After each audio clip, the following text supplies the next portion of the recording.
Ljudi, dobrodošli u novi video na našem kanalu Legend of Zelda. Ovo je još jedan vlog. Samo bojim se da neću više imati ideja o čemu da snimam. Vidite, već treći video za jedan dan.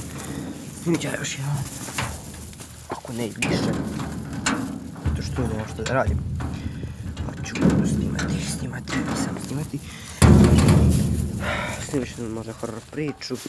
Da, hoću snimit ću horror priču, ono koju već najavljujem, o kojoj je Pupana. Snimit ću možda još jedan .vmv video, ukoliko uspijem da ga nađem. Snimit ću jedan, mislim, pogledat ću, stavit ću jedan kratak video. Jeste čuli sad kako pas laje?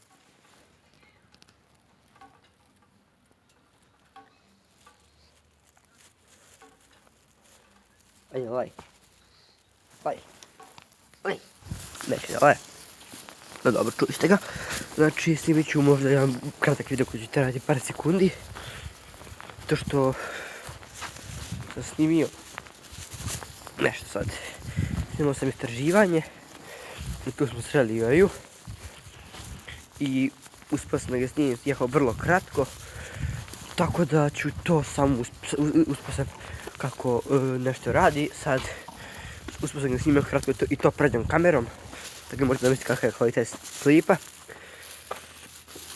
Par sekundi, možda 2-3 sekunde.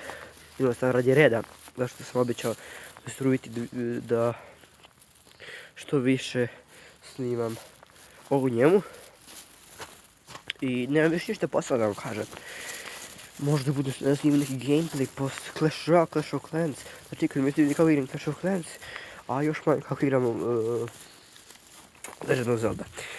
Koliko vidim, ja sam prvo mislio da Legend of Zelda niko nije igrao, ali sam tek danas primetio da su ljudi snimali Breath of the Wild, da su snimali i Majora's Mask, i da su snimali Abandoned, ali ništa.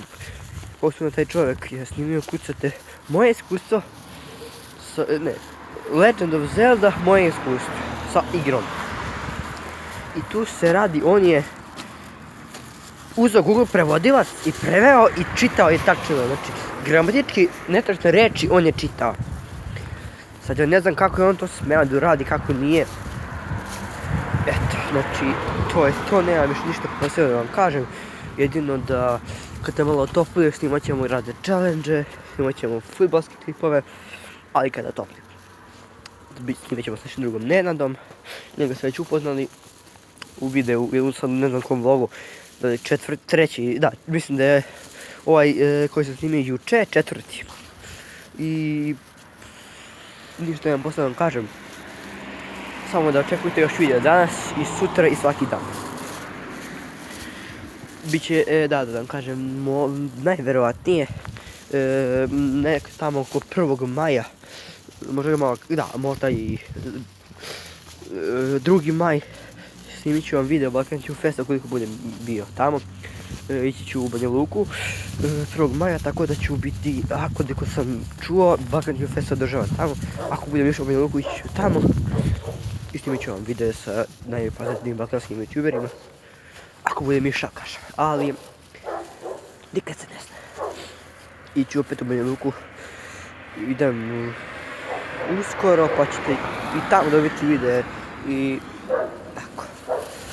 A do tada vidimo se u sljedećem videu. Adios.